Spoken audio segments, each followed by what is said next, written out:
Un enfant observe une émeute dans une usine. Les ouvriers en ont assez d'être patients et veulent parler au propriétaire de l'usine, mais les gardes armés de matraques les frappent sans pitié et ne les laissent aller nulle part. Dans les haut-parleurs, on entend la voix du directeur de l'usine, qui invite une personne à se joindre à lui et demande aux autres de se disperser. Ce soir-là, le garçon parle à son père de ses droits, de la nécessité de se battre pour les obtenir, même si les parents des autres enfants sont satisfaits de ce qu'ils ont. Le père dit que nous devons toujours nous battre, sinon nous ne pourrions pas être des êtres humains. Le matin, Sankaka se réveille avec des conversations à la maison où la mère dit que le père est allé chercher ses amis à l'usine parce qu'ils ne sont pas revenus depuis l'émeute d'hier. La mère suggère à son fils d'aller voir les familles des travailleurs disparus, mais la femme réalise soudain qu'il s'agit d'un coup monté et que les familles ont été payées pour mentir. La mère de Sankaka court à l'usine pour avertir son mari du piège, mais elle se casse la jambe. Le garçon décide alors d'y aller, mais son père est tué devant lui. Quelqu'un le poignarde dans le dos et il meurt dans la boue. Sankaka court vers son père et pleure sa perte, mais sa colère face à l'injustice fait naître en lui quelque chose de spécial. Le garçon lance soudain des éclairs, bien qu'involontairement. Il s'envole vers un poteau et, lorsqu'ils essaient de le toucher, les hommes sont frappés par la foudre. Une année s'écoule et le garçon apprend de sa mère qu'elle reviendra après-demain parce qu'il n'y a plus d'argent. Ils doivent vendre la maison et s'installer dans un appartement banal. Sankaka n'arrive pas à s'adapter sans sa mère et est dérangé par les bruits extérieurs le soir, car il y a un fort orage. Les éclairs tombent partout et il entend des bruits effrayants. Le garçon est affamé et passe son temps dans la solitude. Le lendemain, son voisin lui apporte de la nourriture, mais il veut sa mère. Le garçon mange les miettes qu'il a éparpillées dans la rue pendant son accès de rage. Puis il regarde sa maison et s'en va. Sankaka ne sait toujours pas où aller, mais il se met en route. Le garçon s'enfuit pour échapper à un groupe de voyous qui ne tarde pas à le rattraper. Sankaka est battu par les garçons, mais alors qu'il s'apprête à le frapper avec une batte, un garçon étrange vient à son secours et bat facilement les voyous. Sankaka se réveille dans une chambre avec le mystérieux garçon. Il lui demande pourquoi il était poursuivi et Sankaka lui répond qu'il essayait de protéger une fille dans la rue, une clocharde comme lui. Agung dit qu'il a maintenant des ennuis pour être intervenu dans leur affrontement et avoir protégé Sankaka. Il promet de leur apprendre à se battre et ils commencent à s'entraîner. Ils s'entraînent partout où ils le peuvent. Agung raconte qu'il a vécu avec des gens riches qui l'ont maltraité, mais qu'il a finalement réussi à leur échapper. Le garçon raconte que demain, un train qui passe une fois par an arrivera. Il l'emmènera dans un endroit sûr, mais Agung refuse d'emmener Sankaka avec lui. Pendant la nuit, Sankaka rêve que sa mère rentre à la maison, mais Agung le réveille et l'emmène avec lui pour le voyage.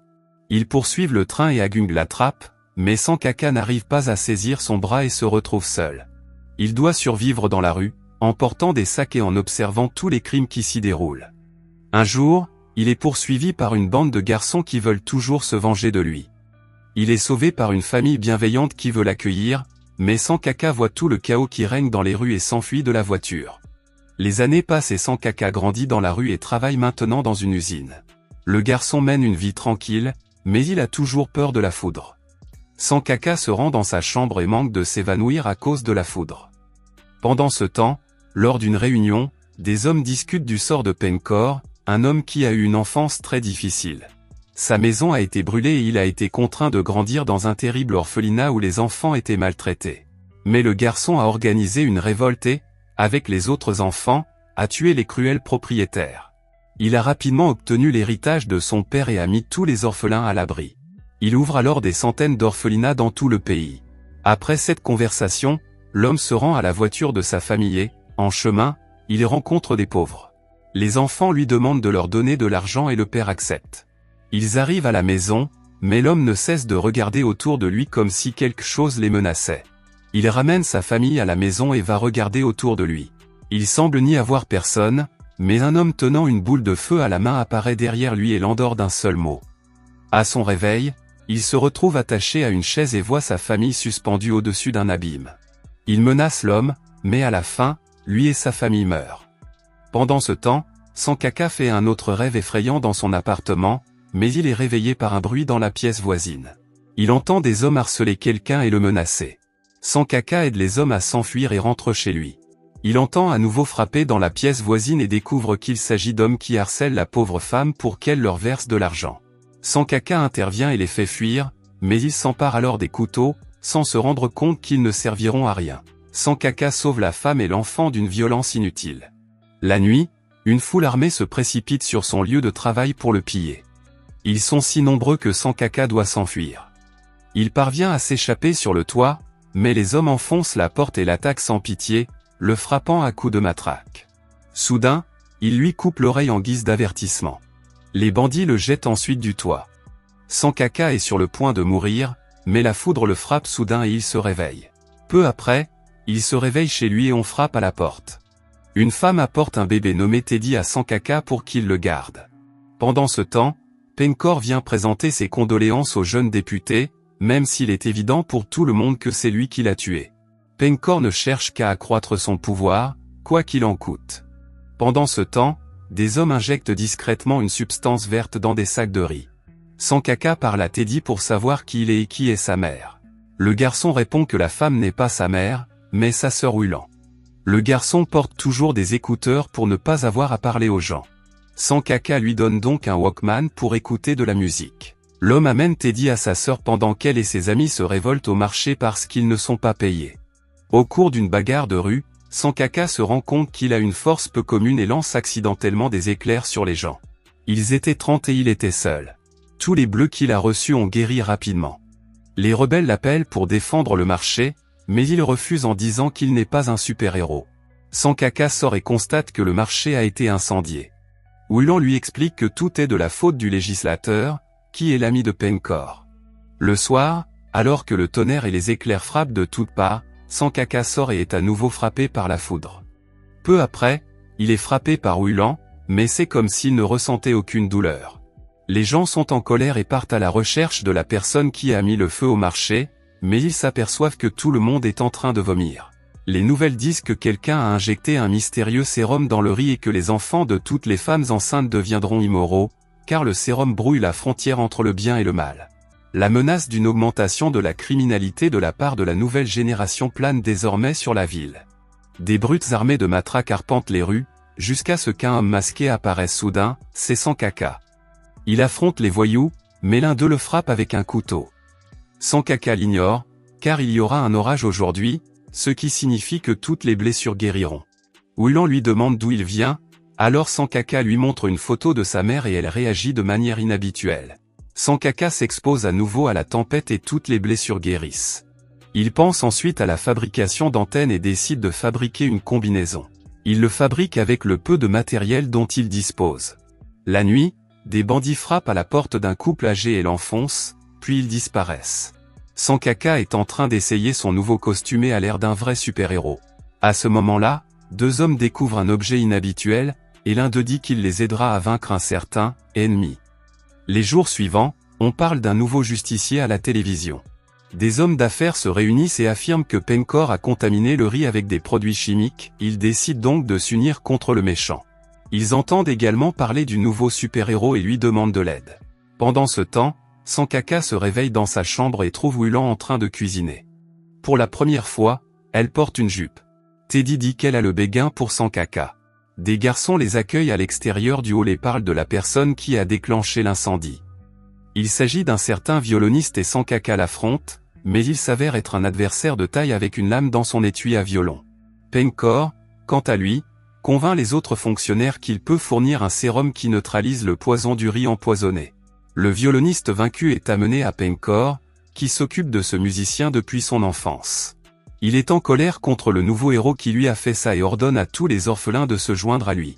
Tous les orphelins reçoivent un appel de leur père, et abandonnent toutes leurs affaires pour commencer à semer le chaos.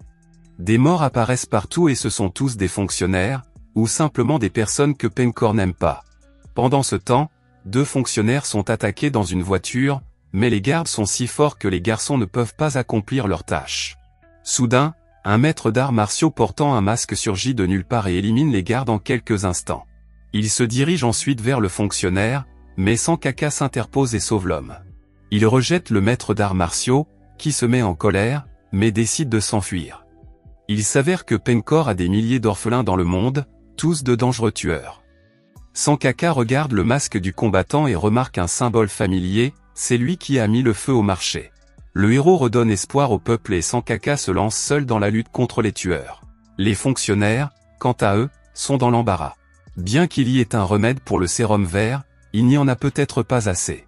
Tous les fonctionnaires arrivent à la même conclusion, le nouveau remède doit être légalisé, car ils craignent tous l'immoralité de la prochaine génération. Lorsque Sankaka rentre chez lui et parle à Teddy, Wulan apparaît. Elle lui raconte qu'elle travaillait dans un hôpital du sud-est et qu'elle connaissait la mère de Sankaka. La mère était rentrée chez elle après l'évasion de Sankaka et l'avait cherchée partout, mais elle ne l'avait jamais retrouvée. Elle a été soignée par Wulan, mais elle a fini par mourir. Pendant ce temps, le fonctionnaire reçoit un rapport du laboratoire sur le sérum.